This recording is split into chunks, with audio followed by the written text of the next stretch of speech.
let's talk about Elon Musk. Again, weird scene in the Oval Office today, Hmm.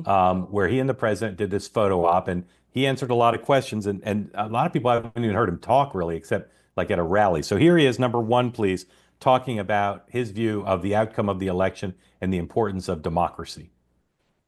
So if if there's not a good feedback loop from the people to the government, and if you have rule of the bureaucrat, if the bureaucracy is in charge, and then what meaning does democracy actually have? If the people cannot vote and have their will be decided by their elected representatives in the form of the president and the Senate and the House, then we don't live in a democracy. We live in a bureaucracy. So it's incredibly important that we close that feedback loop, we fix that feedback loop, and that the public's elected representatives, the President, the House, and the Senate, decide what happens, as opposed to a large, unelected bureaucracy. All right, so a number of things to observe there. First of all, he's wearing a baseball cap in the Oval. Hmm. Don't see that very often. Two, he's got his son there. Bridget, don't tell me what you think of what he said. Just tell me how you feel about his kind of persona as it was on display there. Is I that an mean, attractive? I love the kid there. Yeah.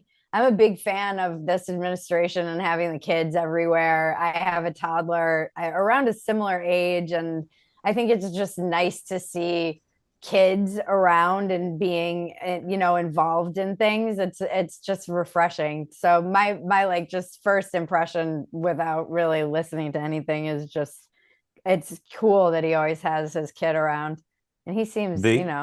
he's Elon. I, Yeah. I, V? I mean, I just want to see what the proof is and things. There's been a couple things that he's published that he says are happening that then there's not like evidence of happening. There's a couple things where he's being accused fairly credibly of potentially just using usaspending.gov or usaspending.com to search different culture war key terms and come up with, hey, look at all this money that went to here. And I think it sort of fails to respect the public and the fact that we understand anybody who's ever worked at a nonprofit knows when you apply for federal money, you have to give the receipts at the end and you have to prove that the objective they approved you to get this money for was accomplished. So I think him going in and I don't ever like when it's like, I'm the only one, I'm the one guy who could do this. I think that there is absolutely a need to audit government spending, and certainly we're spending too much, but I'm not sure that having one guy sort of under mysterious circumstances without a lot of transparency go in and do it is what I would, it's not what I would have picked.